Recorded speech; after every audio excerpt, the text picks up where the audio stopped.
নমস্কার বন্ধুরা, কেমন আছেন আপনারা সবাই? আশা করি ভালো আছেন। পূর্বাস কিচেনে আপনাদের সবাইকে স্বাগত জানাই। আজকে আমি সবজি দিয়ে একটি নিরামিষ সেদ্ধ ঝোলের রেসিপি আপনাদের সঙ্গে শেয়ার করব। আর এই গরমের দিনে এই রকম সেদ্ধ ঝোল খেতে কিন্তু আমরা প্রায় অনেকেই পছন্দ করি। তো স্কিপ না করে সম্পূর্ণ ভিডিওটি দেখার জন্য অনুরোধ রইল। আর প্লিজ আপনারা চ্যানেলটিকে সাবস্ক্রাইব করে আমার পাশে থাকবেন আর বেল আইকনটিও প্রেস করে দেবেন, তাহলে নিত্য নতুন রান্নার ভিডিওগুলি আপনাদের কাছে পৌঁছবে। তো সেদ্ধ ঝোল বানানোর জন্য আমি এখানে কিছু সবজি নিয়েছি ঝিঙে, আলু, পেঁপে, বেগুন, কাঁচা কলা আর সজনে ডাঁটা। আপনারা আপনাদের পছন্দ মতো সবজি অ্যাড করবেন। এই সবজিগুলোকে আমি কেটে পরিষ্কার করে ধুয়ে রেখেছি। তো সেদ্ধ ঝোল বানানোর জন্য আমাদের কিছু মশলা লাগবে, সেই মশলাগুলো বেটে নিতে হবে। সেই জন্য একটা মিক্সির মগে দিয়ে দিলাম হাফ টিস্পুন গোটা জিরে, হাফ টিস্পুন গোটা ধনে আর হাফ টিস্পুন মৌরি দিয়ে দিলাম। আর দিয়ে দিলাম 1 টিস্পুন পোস্ত, আর লাগছে 1 টিস্পুন সর্ষে।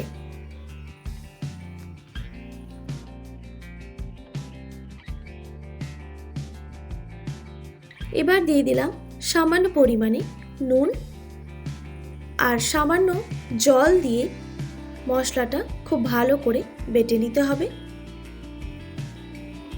মশলা বাটা হয়ে গেছে, দেখুন আমি খুব ভালো করে মশলাটা বেটে নিয়েছি, একদম মিহি পেস্ট করে নিয়েছি। এবার রেসিপিটা বানানোর জন্য আমি এখানে একটা কড়াই নিয়েছি। কড়াইটা প্রথমে ভালো করে গরম করে নিতে হবে।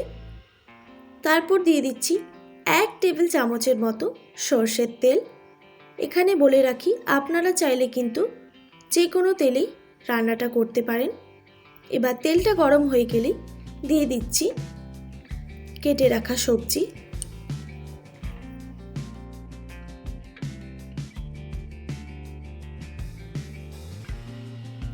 আমি কিন্তু এখানে সজনে ডাঁটা এখন অ্যাড করছি না, সজনে ডাঁটা পরে দেব।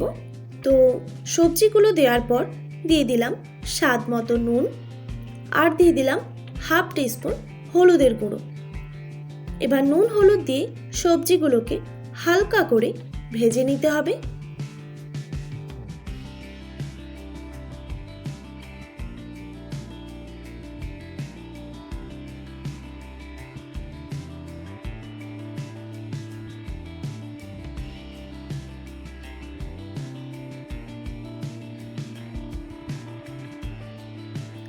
চল্লিশ থেকে 50 সেকেন্ডের মতো আমি সবজিগুলোকে হালকা করে ভেজে নিয়েছি।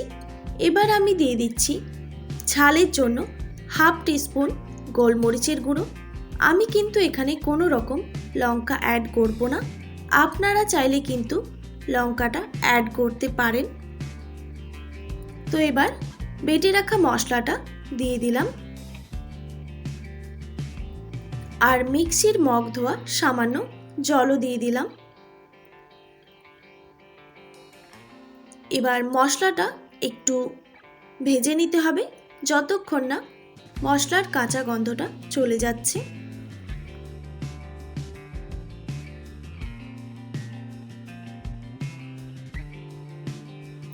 মশলার কাঁচা গন্ধটা চলে গেলেই এই স্টেজে দিয়ে দিচ্ছি পরিমাণ মতো জল।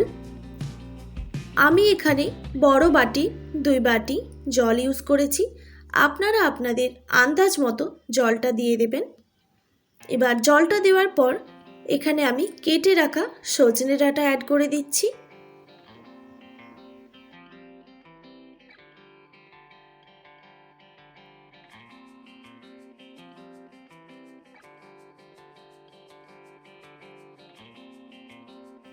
তারপর ভালো করে নাড়াচাড়া করে একটা ঢাকনা দিয়ে ঢেকে দিতে হবে যতক্ষণ না জলটা ফুটে আসছে। এখন গ্যাসের ফ্লেমটা আমি হাই রেখেছি। কিছুক্ষণ পর ঢাকনাটা সরিয়ে নিলাম, জলটা কিন্তু ভালোভাবে ফুটে এসেছে। এবার একটু নাড়াচাড়া করে আবারও আমি ঢাকনা দিয়ে ঢেকে দিচ্ছি যতক্ষণ না সবজিটা ভালোভাবে সেদ্ধ হয়ে আসছে। এখন আমি গ্যাসের ফ্লেমটা মিডিয়াম রেখেছি। প্রায় 2-3 মিনিট পর ঢাকনাটা আমি সরিয়ে নিলাম। এবার সবজিগুলো ঠিকমতো সেদ্ধ হয়েছে কিনা দেখে নিতে হবে। একদম পারফেক্টভাবে সেদ্ধ হয়ে গেছে। এবার আমি ঝোলটা একটা পাত্রে ঢেলে নিলাম। তারপর ওই কড়াইটাই আবার ভালো করে পরিষ্কার করে ধুয়ে বসিয়ে দিয়েছি। দিয়ে দিলাম আবারও 1 টেবিল চামচ সরষের তেল। এখানে আমি কিছু বড়ি নিয়েছি।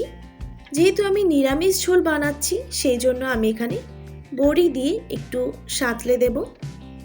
তো বড়িটা হালকা করে ভেজে নিতে হবে।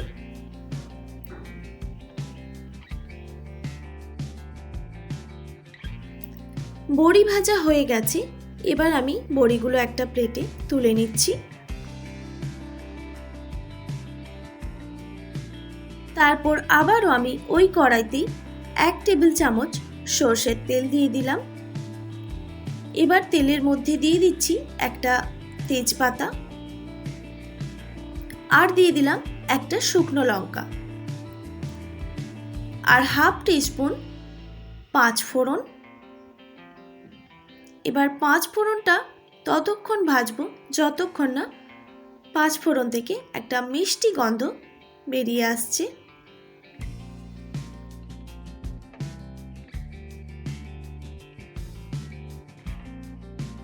পাঁচ ফোড়ন থেকে একটা মিষ্টি গন্ধ বেরিয়ে এলে এবার আমি সেদ্ধ করে রাখা ঝোল এখানে অ্যাড করে দিচ্ছি।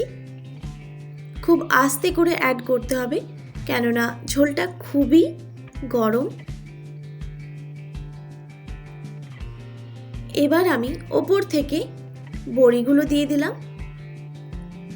তারপর একটা ঢাকনা দিয়ে ঢেকে দিচ্ছি প্রায় 1 মিনিটের মতো। গ্যাসের ফ্লেমটা এখন আমি একদম লোতে রেখেছি।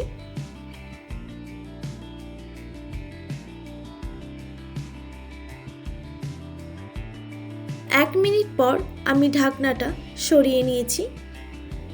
ঝোলটা কিন্তু পারফেক্টভাবে রেডি।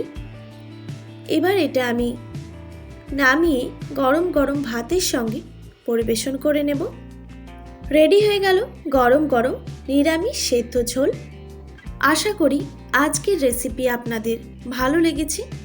আর ভালো লেগে থাকলে অবশ্যই like, comment, share and subscribe করে দেবেন। আর পাশে থাকা বেল আইকনটিও প্রেস করে দেবেন, তাহলে নিত্য নতুন রান্নার ভিডিওগুলি আপনাদের কাছে পৌঁছবে। তো ভালো থাকবেন, সুস্থ থাকবেন। দেখা হচ্ছে নতুন কোনো রেসিপি নিয়ে। আজকের মতো এইটুকুই। আর এতক্ষণ আমার সঙ্গে থাকার জন্য আপনাদের সবাইকে অনেক ধন্যবাদ।